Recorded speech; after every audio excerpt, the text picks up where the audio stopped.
So Brian Irwin and Helen Parkin, you're going to be talking about online.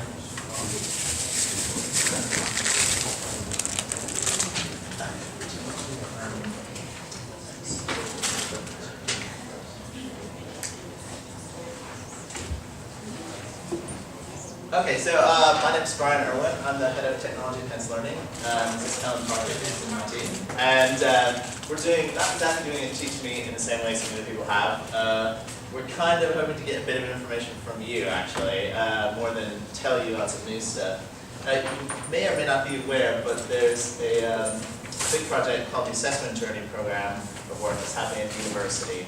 And effectively, the goal of it is to move assessment processes from the very beginning of the life cycle to the end electronically, so that we are providing a more modern thing. So this is an example that there's been a lot of work that's gone into it, and it's they've made kind of a university assessment life cycle with these different areas. And so looking at how we can input all the different areas from the very beginning of sort of specifying and setting curriculum level down to kind of everything in the boards, reviewing and reflecting how we can best support that with online or electronic processes. So included in there, which might be quite interesting for a lot of people, is a process of submitting work online for students, as well as students getting back their marks and feedback online.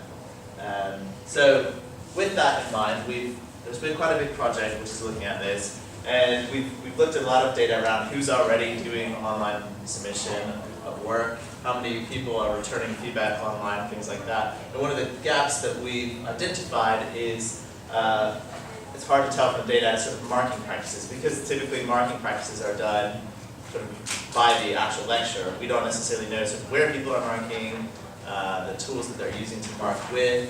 Thus, we don't know the best ways that we can help support those things becoming more electronic and online. So to this end, we've written a survey, which Helen's, do you want to talk through the survey?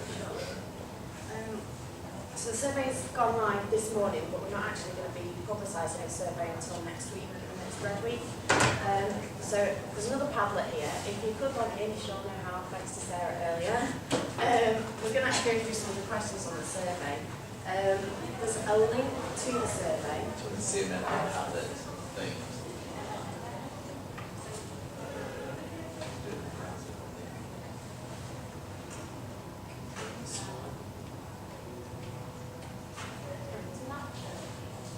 So it's padlet.com/h_j_parking/marking.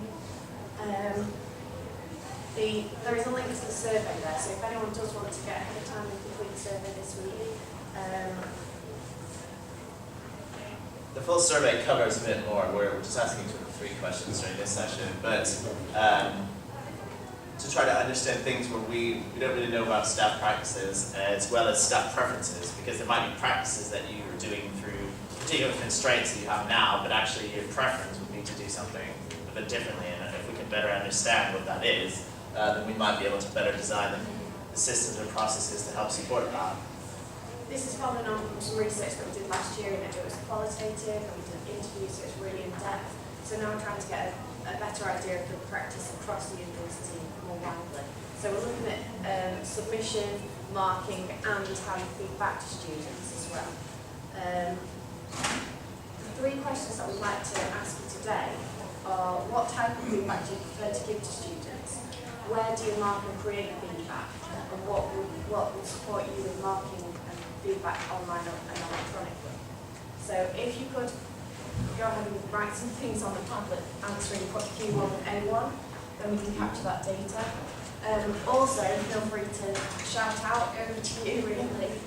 So anyone got any thoughts on any of those questions? Yeah. I'm from physiotherapy, and we do both thermal feedback in classroom programs. We give feedback and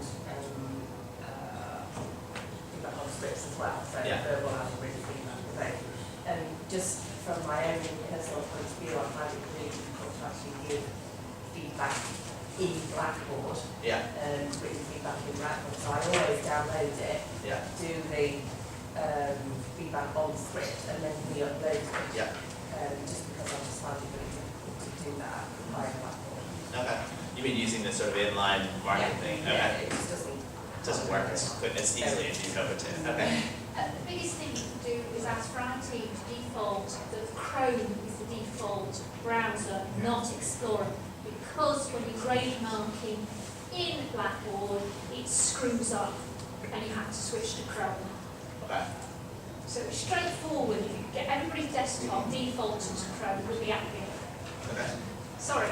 No. Little thing that makes These a are difference. the sort of things that we'll be looking for in the survey as well, because we have an opportunity here, because there is essentially some money to invest in things to improve the process. We have identified some things, like several people said, it can be quite time consuming to upload individual files to Grade Center for quite a lot of things. Could there be a better batch upload feature to that? And so that's one thing we are planning a development around as well. Yes, sorry. Yeah, I've read a big module, I've got 500 students on it. I had to carry great loads of paper, marking around. It just takes ages to feedback on it. So yes, I definitely want to move to everything being electronic, but it needs to be quick. It's just really cumbersome, all the trying to do it on Blackboard. Yeah. So we just really needs to be as quick and as easy as possible. It has to be quick in the handwriting. Yeah. Okay. Simple. Okay. Well, then, any more comments? Again, obviously, we definitely encourage you to put whatever on the Padlet side as well, because and fill out the survey when it's sent around too. Yeah. Okay. Well, thank you very much. And is that the survey should be circulated next week. So please keep an eye out. We'd like as many responses to that as possible, obviously, so we capture the breadth of practice and marking and feedback from across the university, which we can then inform the processes and systems that we're developing. Okay? What's the timeline?